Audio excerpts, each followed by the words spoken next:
Hello everyone, welcome to Indeed IS. Today we are going to discuss the Hindu newspaper of 6 दिसंबर 2023. तो आज हम लोग देखते हैं कि कौन कौन से इंपॉर्टेंट आर्टिकल है जो हमें डिस्कस करना है। तो सबसे पहले तो हम लोग डिस्कस करेंगे ये मिचोंग मेक्स लैंडफॉल इन आंध्र प्रदेश wreak havoc।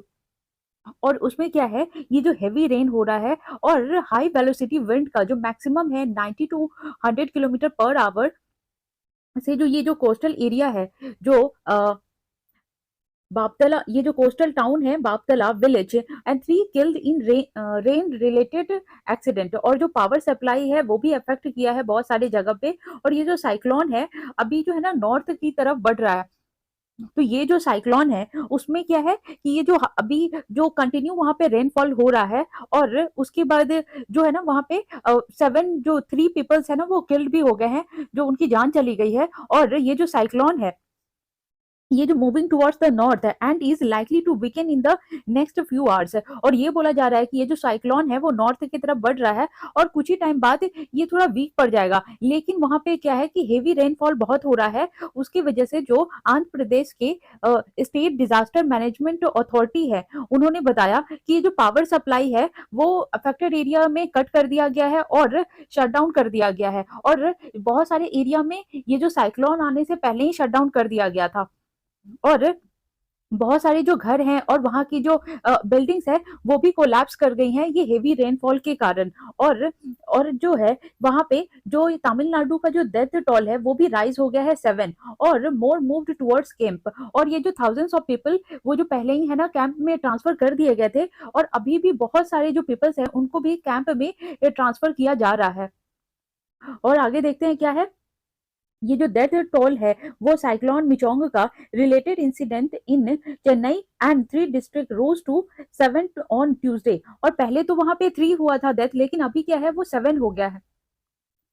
और फिर उसके बाद देखते हैं इसका और जो आर्टिकल है और क्या है वो भी हम लोग डिस्कस कर लेते हैं।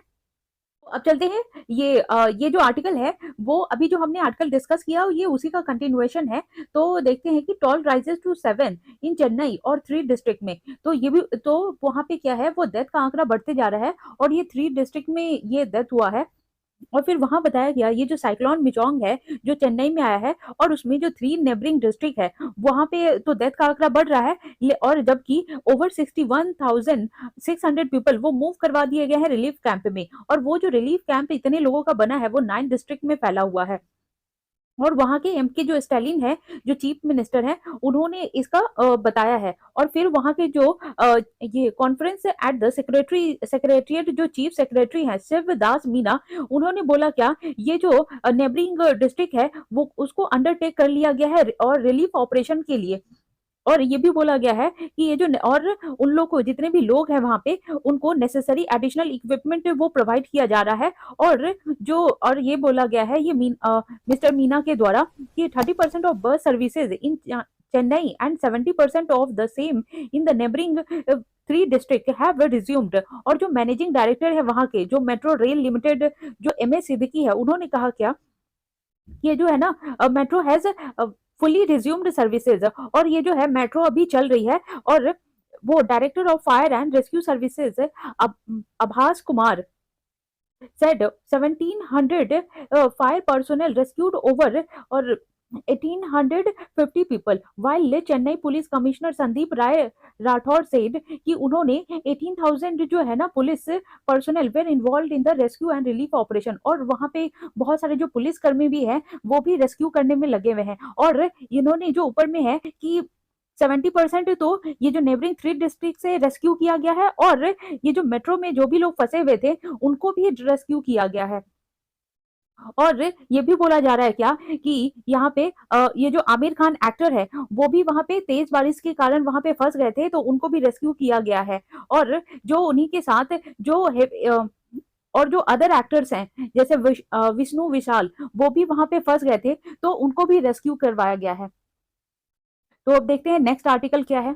और ये भी देख लेते हैं ये जो नेशनल रिमेम्बर्स बाबा साहब बी आर भीमराव अंबेडकर और महापरिनिर्वाण दिवस जो 6 दिसंबर है वो बाबा साहब के नाम से ही ये इस दिन को महापरिनिर्वाण दिवस घोषित कर दिया गया है।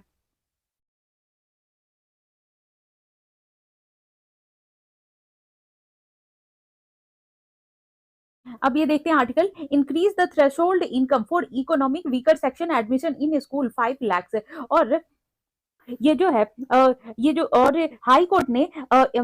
हाई कोर्ट ने दिल्ली गवर्नमेंट को ये बोला है कि जो इकोनॉमिकली वीकर सेक्शन का जो फीस है, जो पहले 1 लाख लगता है पर एनम का, तो उसको बढ़ा करके 5 लाख कर देने के लिए, क्योंकि बहुत सारे जो बच्चे हैं उनके फादर क्या करते हैं, फॉल्स डॉक्यूमेंट बना करके वो अपना इनकम बहुत कम दिखाते हैं ताकि उनके बच्चे जो है इकोनॉमिकली वीकर सेक्शन में आ जाए। और उससे क्या होता है कि ये फॉल्स डिक्लेरेशन वो लोग प्रिटेंड करते हैं, और इसीलिए जो वहां के हाई कोर्ट ने बोला है कि वो लोग क्या करें, इसको बढ़ा करके 1 लाख को 5 लाख बना दे। और ये जो कोर्ट है also directed that government to eradicate mechanism of self declaration income by parents immediately. और जो पेरेंट्स है जितनी उनकी इनकम होती है उससे वो बहुत कम दिखाते हैं, क्योंकि जो भी स्कूल में है तो उनके पेरेंट्स बच्चों को पेरेंट्स का occupation and income, annual income भरना पड़ता है, तो वो पेरेंट्स क्या है वो कम दिखाते हैं, इसीलिए यहाँ पे जो आंकड़ा है वो बढ़ाने की बात की गई है।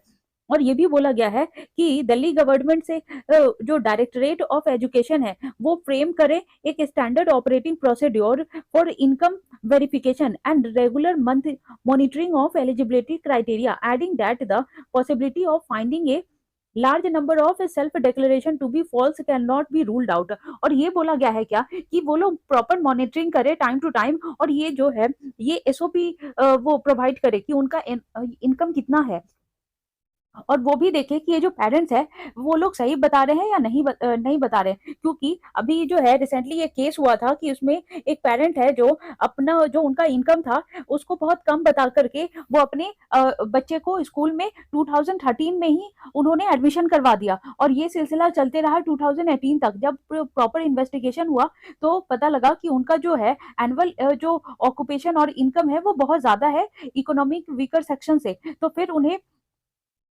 फिर प्रॉपर उनको तो वो थ्रेट करवाया गया और उनको वार्न किया गया कि अगर आपने प्रॉपर आपने डॉक्यूमेंट नहीं दिया तो फिर बच्चे को यहाँ से ये रेस्ट्रिकेट कर दिया जाएगा। और ये भी बोला गया कि अगर कुछ ऐसा इन फ्यूचर कोई केस आता है तो पेरेंट्स को 10 लाख का जुर्माना भरना पड़ेगा। तो चलिए ये हो गया, इसमें इतना ही है। और अब देखते हैं नेक्स्ट आर्टिकल।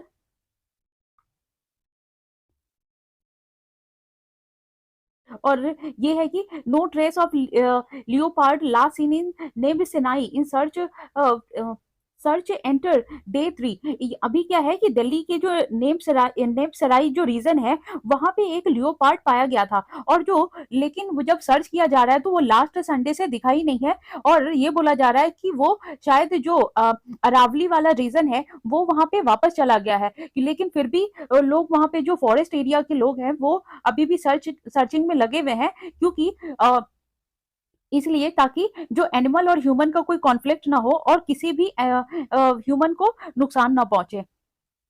तो चलते हैं अब नेक्स्ट आर्टिकल में। अब देखते हैं ये एडिटोरियल का article, Ambedkar touch in rethinking social justice policies. अब इसमें क्या है, ये जो अंबेडकर जी के हिसाब से जो मॉडर्न डेमोक्रेसी है वो synonymous with both the values of social harmony and reforms that ensure dignity and self respect to the its participants, specially the historically जो deprived and socially marginalised people है उनके लिए। अभी बोला जा रहा है जो मॉडर्न डेमोक्रेसी है वो किसकी तरह है, जो सोशल हार्मनी एंड जो रिफॉर्म्स ये बनाते हैं और इंश्योर करते हैं dignity and self respect to its participant. तो ये स्पेशल किस पे एम्फेसाइज किया जा रहा है, ये जो डिप्राइव्ड और सोशली मार्जिनाइज्ड पीपल है उनके लिए। और ये जो डेमोक्रेटिक इंस्टीट्यूशन है वो mandated to engage with the worst of social groups and ensure that substantive participation as a significant governing class in political affairs। और ये बोल रहे हैं क्या कि जब बी आर अम्बेडकर का ऐसा कहना है कि जितने भी इलाइट क्लास है वही लोग है ना वो रूल करते हैं, और जो मार्जिनलाइज पीपल हैं वो क्या करते हैं, वो सबॉर्डिनेट की तरह एक्ट करते हैं। और बी आर अम्बेडकर का ये भी कहना था, ये जो सोशली ऑप्रेस्ड ग्रुप्स है इंडिया में, स्पेशली जैसे दलित हो गए, और adored and celebrated such modern virtues because of their liberative potential and egalitarian goals है। और ये जो है वो लोग क्या करते हैं, उनका जो ऐसा थॉट रहता है कि वो लिबरेटिव है, जो लिबर्टी पसंद करते हैं, और जो इगलिटेरियन गोल्स रहता है कि उनको समान मात्रा में और इक्वलिटी में ट्रीटमेंट दिया जाए। और Baba Saheb Ambedkar emerged as a torch bearer of liberal enlightened ideas and expected that post-colonial India would be distinct from the exploitative Brahmanical past and invite Dalit and other marginalized communities to be equal shareholders in the nation economic and political development। और ये कह रहे क्या, जैसे Europeans के rule करने से पहले तो जैसे जितने भी ब्राह्मण थे उनका बहुत दबदबा था, तो जितने भी दलित और शूद्र थे उनको उन्होंने बहुत अलग ही रखा हुआ था कि ये सिर्फ है ना, ये सिर्फ यहाँ सेवा करने के लिए बने हुए हैं, या फिर उनको अलग ही रखा जाता था। और दलित का ऐसा था कि दलित ब्राह्मण लोग जहाँ पे वो लोग दलित लोग रहते थे वो वहां से गुजरते भी नहीं थे, और जब ब्राह्मण लोग गुजरते थे तो ये मानते थे कि ये जो दलित का अगर वहां पे साया भी पड़ जाए उनके ऊपर तो वो लोग अछूत हो जाते थे। तो इस टाइप का वहां पे उनका बिहेवियर था। ये बी आर अम्बेडकर का ऐसा कहना है कि जो यूरोपियन से जब चले गए और ये जो इंडिपेंडेंट इंडिया है, तो फिर ये जो पास्ट में जो ब्राह्मणिकल रूल था वो वैसा नहीं होगा, और जो दलित लोग हैं उनको इक्वली ट्रीट किया जाएगा, और हर जगह उनको जो उनका स्टेक होल्डर है बढ़ाया जाएगा, चाहे वो नेशंस के इकोनॉमिक में हो या पॉलिटिकल डेवलपमेंट में हो। और ये जो है टोकेनिस्टिक प्रिंसिपल, टोकेनिस्टिक प्रेजेंस क्या है देखते हैं। और ये जो विटनेस करता है domination of social elites as powerful authorities. और ये बोल रहे हैं क्या कि अभी भी जो है ये जो डोमिनेंस कौन करता है, जो इलाइट क्लास के लोग हैं और जो पावरफुल लोग हैं वही रूल कर रहे हैं, और जो नेशनल लीडर्स हैं, बिजनेस टाइकून्स है, कल्चरल इन्फ्लुएंसर है, और जो कंट्रोल करते हैं और हेजमनी क्रिएट करते हैं कन्वेंशनल रूलिंग क्लास, और ये सारे जगह पे। और ये जो सोशली मार्जिनलाइज्ड ग्रुप्स है वो सिर्फ मैनेज और करता है, और जो टोकनिस्टिक प्रेजेंस है in the domain of power and privileges. तो ये जो टोकन कहने का मतलब कि उनका कोई रोल नहीं है, वो सबॉर्डिनेट की तरह एक्ट करते हैं, और जितने भी इलाइट क्लास है वो सारे रूल कर रहे हैं हर जगह पे। और फिर बी आर अम्बेडकर कहते हैं कि ये जो प्रिंसिपल ऑफ सोशल जस्टिस है would reprimand the current realm of neoliberal economy for its neglect the concern of Dalit and Adivasi, and would direct the market to be more responsible towards worst of social group। और ये बोल रहे हैं क्या कि ये जो social justice का क्या मतलब है कि ये जो न्यू लिबरल इकोनॉमी है कि सब तरफ ध्यान देना, लिबर्टी को प्रायोरिटी देना, और जो दलित और जो आदिवासी हैं उनकी जो कंसर्न्स को ये डायरेक्ट करना, और उनकी तरफ है ना रेस्पॉन्सिबल बनना, और जो जितने भी जो वर्स्ट ऑफ ग्रुप है या फिर जो बहुत पिछड़े तर्क के लोग हैं उन पे ध्यान देने की जरूरत है। और फिर ये कहते हैं क्या कि उनका जो बी आर अम्बेडकर जी का जो अप्रोच है वो अलाउ करता है और डायग्नोज करता है illness in the social and economic order, कि हमारे जो है ना सोसाइटी में ये इकोनॉमिक और जो सोशल ऑर्डर है कि उसको कैसे डायग्नोज किया जाए, कि कैसे जो वहाँ पिछड़े तबके के लोग हैं उनको कैसे बेनिफिट पहुंचे और वो लोग कैसे आगे आए। और ये बोलते हैं क्या कि ये जो है ना वेल डॉक्यूमेंटेड है न्यू लिबरल जो मार्केट है और वो alien to such ethical values and overtly celebrates the exclusive control of new corporate bodies businessman over capitalist development. अब ये जो नया जो लिबरल आ गया है, न्यू लिबरल जो मार्केट है डेवलप हुआ है, वो एक एलियन की तरह काम कर रहा है, क्योंकि उसको ना एथिक्स का पड़ा हुआ है और ना ही वो एथिक्स के बारे में सोच रहे हैं, और ना ही वो उनको सिर्फ अपना ये जो है ना फ्यू जो कॉर्पोरेट बॉडीज हैं वो सिर्फ कंट्रोल करती जा रही है, और जितने बिजनेसमैन हैं वो सिर्फ कैपिटल बढ़ाने के लिए सोच रहे हैं, उनको एथिक्स के से कोई लेना देना नहीं है, उनको पिछड़े वर्ग से कोई लेना देना नहीं है। और जितने भी जो वर्स्ट जो है पीपल और जो अंडर डेवलप्ड पीपल है उनको इन्हांसमेंट के करने के बारे में भी वो नहीं सोचते, सिर्फ अपना कैपिटल बढ़ाने के लिए सोचते हैं। और री इमेजिन द न्यू ऑर्डर। अब ये न्यू ऑर्डर क्या है देखते हैं। An integral substantive part of new economic order reducing the perpetual subjugation as a passive exploited class है। और ये जो न्यू जो है ऑर्डर है वो एक इंटीग्रल एंड सब्सटैंटिव पार्ट है न्यू इकोनॉमिक ऑर्डर का, जो क्या कर रहा है सब्जुगेशन एज ए और ये जो एक्सप्लॉइटेशन की तरफ काम कर रहा है। और ये भी बोलते हैं क्या, ये जो सब्सटेंटिव इंटीग्रेशन है सोशल जस्टिस पॉलिसीज का, वो क्या कर रहा है कि ये मार्केट इकोनॉमी जो इंटीग्रेट कर रहा है दलित एंड आदिवासी को as a part of working class and also elevate their stature as an influential upholder of capitalist asset. तो ये बोला जा रहा है कि ये जो नया ऑर्डर आया है वो दलित लोगों को सिर्फ ऐसे काम करवाने का जरिया समझ रहे हैं कि कैसे उनसे ज्यादा से ज्यादा काम करवा के अपना वो बेनिफिट या कैपिटल को इन्हांस करे। ऐसा नहीं है कि ये सोच रहे हैं कि जो दलित लोग हैं या पिछड़े वर्ग के लोग हैं उनको बढ़ाने का नहीं सोच रहे हैं, तो लेकिन ये सोच रहे हैं कि उनसे कितना हो सके काम करवा के अपना कैपिटल बढ़ाने का सोच रहे हैं। तो और आगे देखते हैं क्या है। और जो न्यूअर कंडीशन है और रिपरेशन है पॉलिसीज जो अडॉप्ट किया गया है, जो fight the historical wrongs and the social discrimination against these groups, और इसके लिए जो है ना नया जो पहले जो डिस्क्रिमिनेशन हुआ है या फिर तो उसके लिए अभी नया क्या कंडीशन लाया जा रहा है जिससे जो है इंश्योर किया जाए कि equitable participation in the diverse sphere of economic development, कि ये जो आदिवासी लोग हैं या दलित लोग हैं या जो पिछड़े वर्ग के लोग हैं कि कैसे वो लोग अपना equitable participation they diverse sphere of economic development में, कि जैसे हो गया कि वो बिजनेसमैन बने या फिर पॉलिटिशियन हो या फिर ब्यूरोक्रेट्स बने, एडमिनिस्ट्रेशन में जाए, तो वो हर क्षेत्र में जो इकोनॉमी का है या एडमिनिस्ट्रेशन का है उसमें कैसे उनका इन्हांसमेंट हो।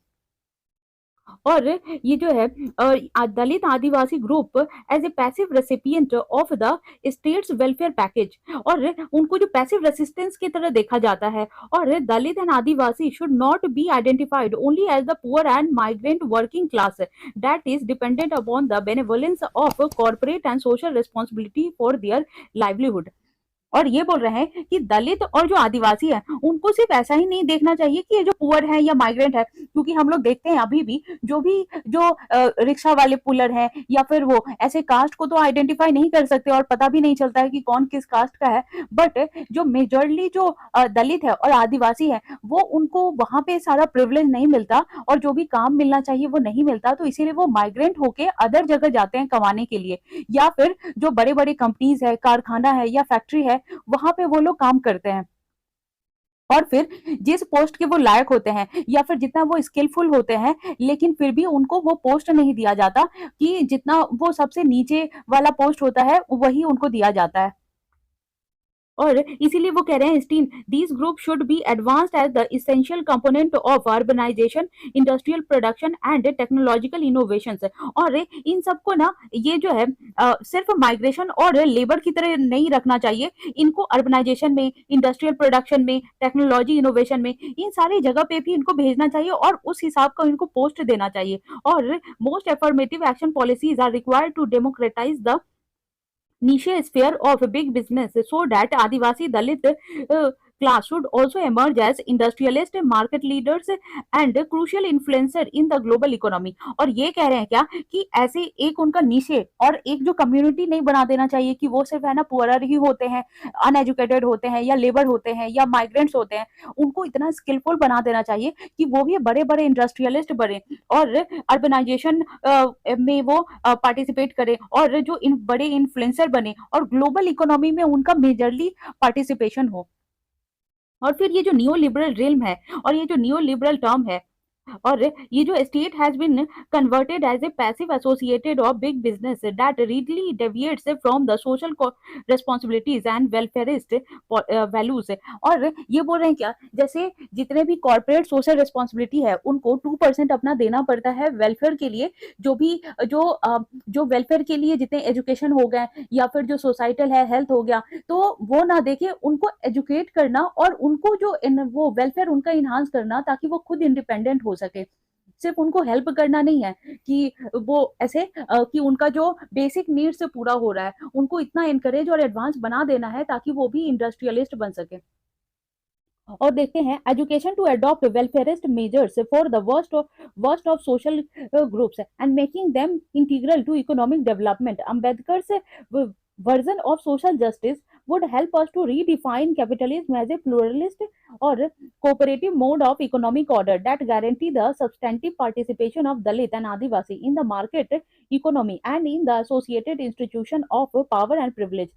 तो ये कह रहे हैं क्या कि सिर्फ दलित को एजुकेशन देना होगा, ताकि वो भी है ना, वो इंटीग्रली इकोनॉमिक डेवलपमेंट में पार्टिसिपेट करे, और ये जो सोशल जस्टिस है उनको हेल्प प्रोवाइड करे, ताकि वो लोग जो कैपिटलिज्म है उसको रीडिफाइन करे, और जो है ना वो भी अपना इसमें कॉपरेशन बढ़ाने में या इकोनॉमिक डेवलपमेंट करने में कोऑपरेटिव बने, और जो इलाइट क्लास है वो भी ये उनके साथ, जो आदिवासी है या दलित है उनके साथ कोऑपरेटिव बिहेवियर करे, ताकि उनके इन्हांसमेंट में हेल्प मिले, और तभी वो लोग जो है इस मार्केट इकोनॉमी में और एसोसिएटेड इंस्टीट्यूशन है और जो पावर एंड प्रिविलेज उनको मिलेगा, जो जितने भी दलित लोग हैं और आदिवासी लोग हैं या फिर जितने भी पिछड़े वर्ग के लोग हैं उनको।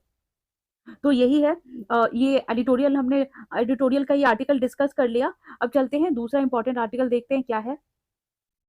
ये एक आर्टिकल है कैश फॉर किडनी स्कैम और प्रॉब ऑर्डर्ड अगेंस्ट हॉस्पिटल। तो इसमें क्या है, ये जो नेशनल ऑर्गन एंड, तो इसको हम लोग देखते हैं क्या है इसमें इंपॉर्टेंट। ये जो national organ and tissue transplantation जो ऑर्गेनाइजेशन है नोटो, वो आइडेंटिफाई किया गया है कि यहाँ पे इलीगल तरीके से ये जो है ना किडनी का ट्रांसफर हो रहा है, और ये भी बोला गया है कि ये जो म्यांमार के जो जितने भी गरीब लोग हैं वो यहाँ पे आते हैं। अब ये जो इंद्रप्रस्थ का जो अपोलो हॉस्पिटल है वहां पे वो लोग अपना किडनी बेचते हैं, और जो वहां के जो है म्यांमार के जो रिच पीपल है उनको किडनी डोनेट करते हैं। और ये जो है ना, पहले तो क्या ये हेल्पिंग नेचर से स्टार्ट हुआ था, लेकिन अभी क्या है, ये एक वो कैपिटलिस्ट बन गया है, और यहाँ पे लोग जो वहाँ के गरीब लोग हैं वो आते हैं अपना किडनी बेचते हैं, और वो लोग पैसा कमाने के लिए ऐसे करते हैं, और वो किडनी जो है वहाँ के रिच पीपल को डोनेट किया जाता है। तो ये एक स्कैम चल रहा है और इसी को डिस्क्लोज किया गया है।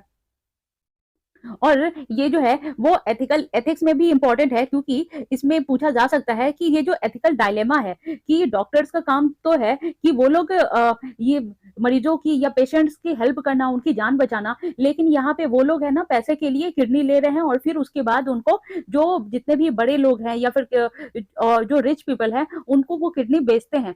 तो फिर यहाँ पे उनका भी ये देखा जाता है कि वो लोग एथिकली करेक्ट है या नहीं है। तो चलिए इस आर्टिकल में इतना ही था, आगे देखते हैं और क्या है। Understanding how the global positioning system works, ये जो जीपीएस है वो कैसे काम करता है, और ये जो जीपीएस है वो significantly change our expectation of where we are and our sense of place. और मेजर जो सेक्टर है जहाँ पे ये इम्प्लॉय करता है और ये जो टेक्नोलॉजी यूज की जाती है वो एग्रीकल्चर में, कंस्ट्रक्शन में और सर्वेइंग में, लॉजिस्टिक्स में, सर्च में, रेस्क्यू में, air travel, meteorological, seismology and military operation में। तो इन सारे चीजों में जीपीएस का यूज होता है। अब देखते हैं ये जीपीएस कैसे आया और ये कहाँ का ओरिजिन है और ये कैसे काम करता है।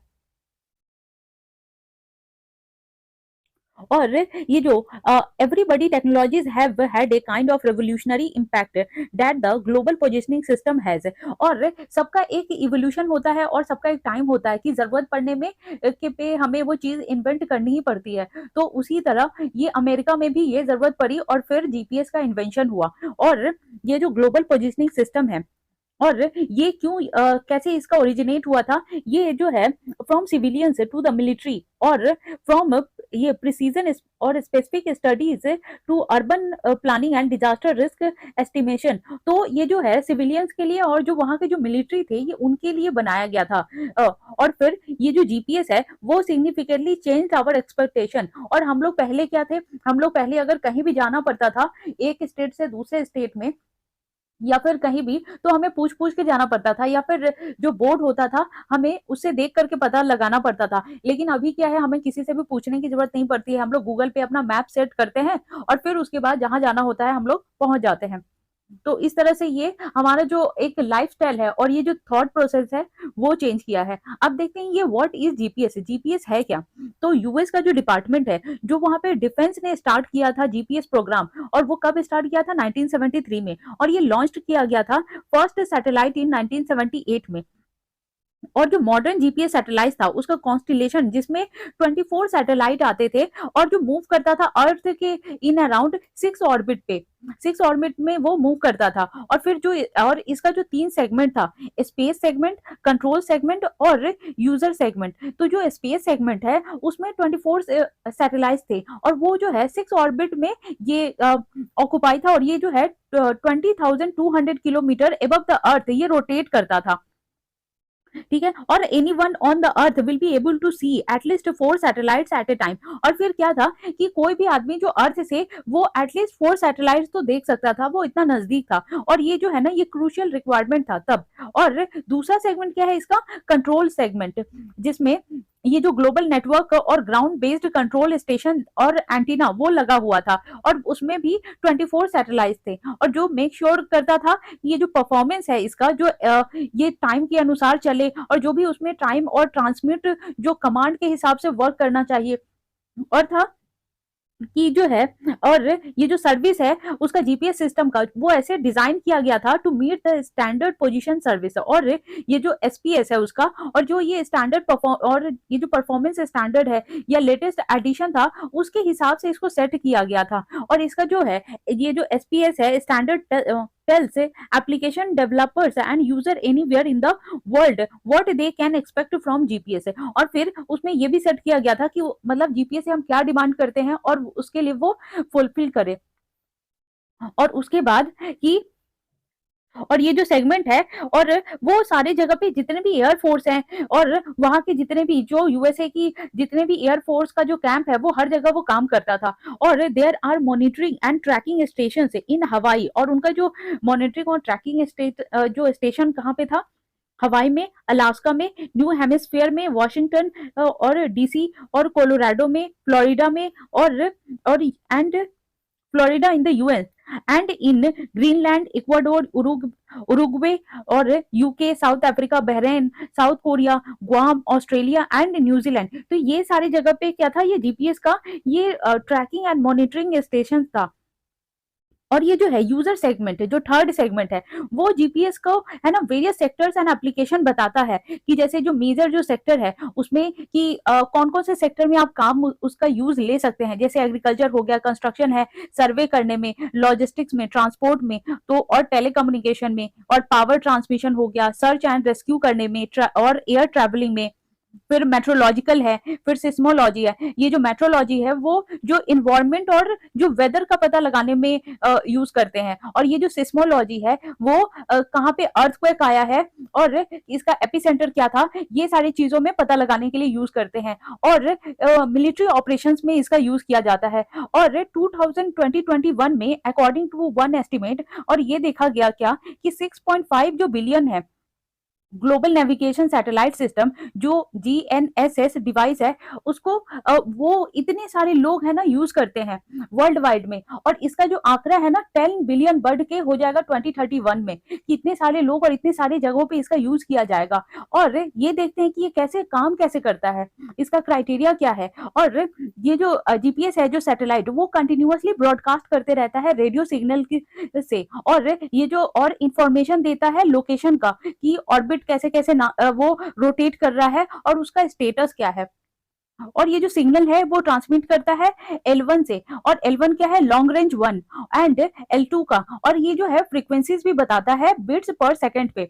और ये भी है कि अगर एक बिट्स का भी अगर इधर से उधर कुछ छेड़छाड़ हुआ तो फिर ये 300 किलोमीटर का डिस्टेंस बता सकता है, जो किलोमीटर के हिसाब से डिस्टेंस का। तो इसीलिए ये है ना माइन्यूट जो माइक्रो सेकंड है उसको भी अच्छे से रीड करता है। और बीइंग एन इलेक्ट्रोमैग्नेटिक सिग्नल ये जो रेडियो वेव्स है वो travel at the speed of light. और ये जो स्पीड ऑफ लाइट जो होती है उसके हिसाब से और उतनी ही स्पीड से ये चलता है ऑन योर स्मार्टफोन। ये जो जीपीएस रिसीवर्स है और वो pick the signal up and uses it to calculate its precise distance from satellite. और ये जो है जब भी हम किसी को जो वो अपना लोकेशन भेजते हैं या फिर कहीं हमें जाना पड़ता है तो वो ये जो जीपीएस है वो सैटेलाइट से कितनी दूरी है और फिर उस जगह की कितनी दूरी है वो वैसे मेजर करता है।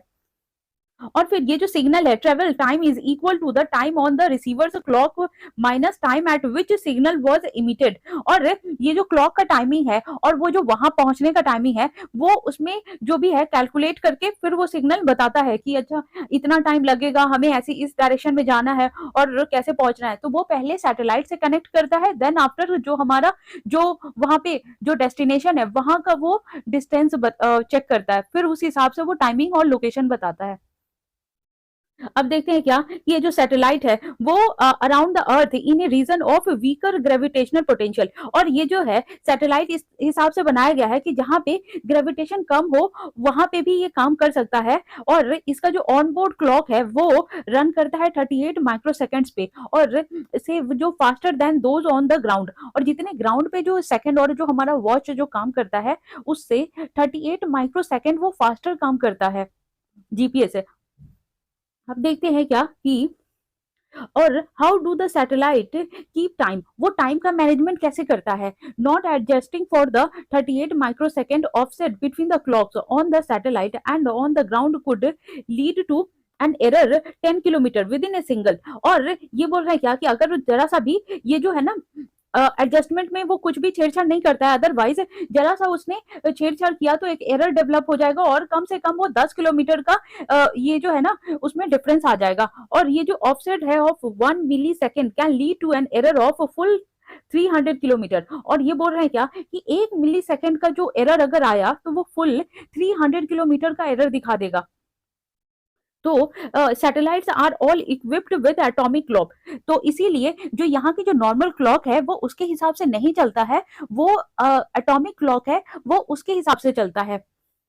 और in 1974 US Naval Research Laboratory first launched an atomic clock into space on board the ये जो नव स्टार है NTS-1 सैटेलाइट। और ये जो क्लॉक है वो on board the modern day GPS constellation are all synchronised within just 10 nano second to each other. तो वो पहले क्या था कि उस समय पे 1974 में वो जो ये जो कोई डिफरेंस क्रिएट ना हो उसके लिए एक एटॉमिक क्लॉक भी बनाया था और जो सैटेलाइट में, ताकि वो एटॉमिक क्लॉक से ही रीड करके एक्चुअल जो टाइम है ना वो बताए। और उसी को नव स्टार NTS-1 सैटेलाइट बोला गया था। बाद में उसको ये जो मॉडर्न डे है तो जीपीएस जिस हिसाब से इन्हांस हुआ और जिस जो भी इवोल्यूशन आया तो अब इसको सिंक्रोनाइज करके ये 10 नैनो सेकेंड के हिसाब से ये काम करता है। और फिर इंडिया ने भी क्या स्टार्ट किया, India mooted it's on Indian regional navigation satellite system in 2006 और 6। और उसमें और ये उसका नाम क्या रखा गया, ये जो है नेविगेशन विद इंडियन कॉन्स्टिलेशन नाविक। और फिर देखते हैं कि ये क्यों आया। और ये जो एटॉमिक जो क्लॉक बना था उसका एडवांटेज क्या है of a simple but profound fact, कि ये जो एटॉमिक क्लॉक है कि जो यहाँ का डिजिटल क्लॉक है या जो भी जो एनालॉजिकल जो क्लॉक है यहाँ का, तो उसमें कुछ वो डिफरेंस हो सकता है, लेकिन जो सैटेलाइट में जो क्लॉक सेट किया गया है जो एटॉमिक क्लॉक है तो वो परफेक्ट टाइम बताता है, उसी हिसाब से वो जो जीपीएस है वो काम करता है। और each of these electrons can have a specific amount of energy, no more and no less। और ऐसा उस क्लॉक में जितने भी इलेक्ट्रॉन्स है वो सेम एनर्जी के हैं और जो सेम ही काम करता है और किसी की एनर्जी ज्यादा या कम नहीं है, इसीलिए वो टाइम का डिफरेंस नहीं दिखाता है कि सब जगह वो सेम ही टाइम दिखाता है। अब देखते हैं कि जो सप्लाई होता है कैसे, it supplied the electrons absorb it and jump if too much or too little energy supplied the fewer electron will jump. So scientist begin with a radiation source and keep fine tuning or tuning it to frequency that causes maximum number of electron to jump. तो उन्होंने बोला क्या कि जरा सा भी अगर कुछ गड़बड़ी होती है या एनर्जी में तो वहां के इलेक्ट्रॉन्स है ना ज्यादा जंप करने लगेंगे या कम करेंगे, तो उससे क्या टाइम का डिफरेंस हो जाएगा। तो फिर जो साइंटिस्ट ने ऐसा कुछ वो साइंटिस्ट ने ये रेडिएशन सोर्स निकाला और ये बोला कि और ये स्टार्ट किया कि fine tuning with frequency and causes maximum number of electrons to jump, कि वो अगर ऐसा कुछ गड़बड़ी होता है तो वो एक साथ जंप करे या एक साथ ना करे ताकि जो टाइम की गड़बड़ी ना दिखाए। अब देखते हैं ये जो और उसका जो फ्रीक्वेंसी है ना वो करेक्ट दिखाएगा, क्योंकि जो भी चेंजेस होंगे एक साथ होंगे, वो कुछ ऊपर नीचे नहीं होगा। और फिर जो अदर, तो ये अब देखते हैं क्या इंडिया यूएस के पास ही जीपीएस है, और ये जो पोजीशन ट्रैकिंग का ये सिर्फ यूएस के पास है या अदर कंट्रीज के भी पास है, और अदर कंट्रीज के पास है तो वो किस नाम से, क्या नाम है, और फिर वो भी देखते हैं।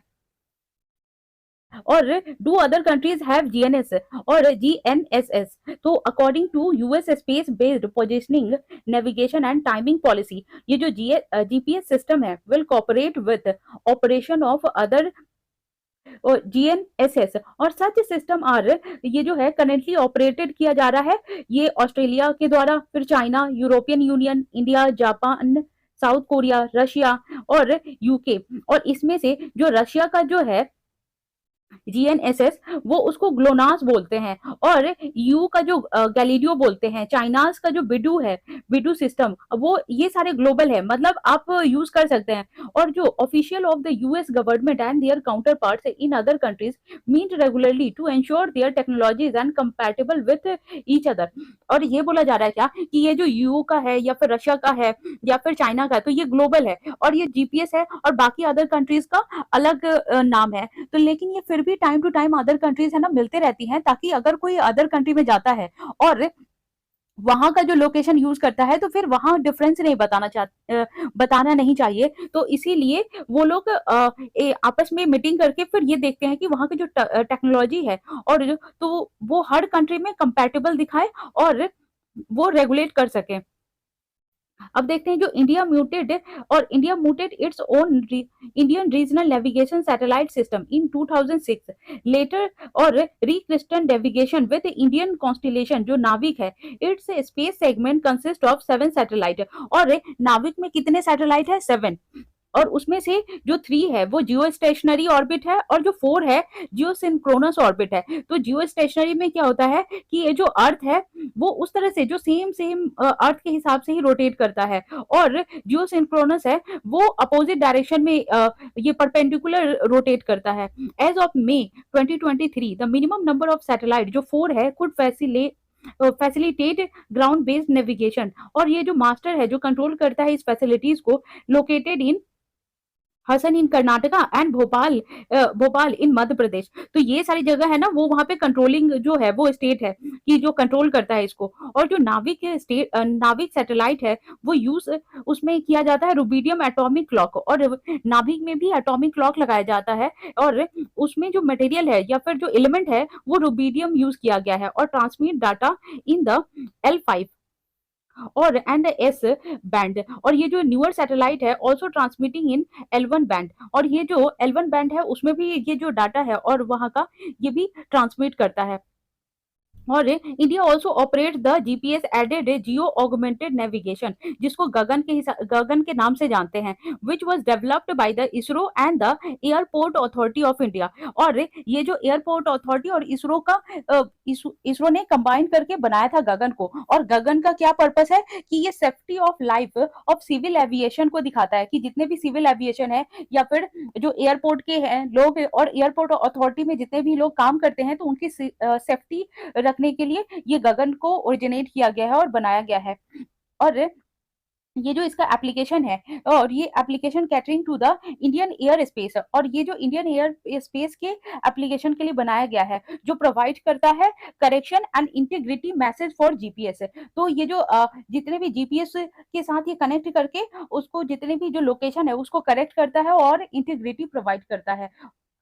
तो ठीक है, आज के लिए ये सारे जितने भी इंपॉर्टेंट आर्टिकल्स है वो हमने डिस्कस कर लिया।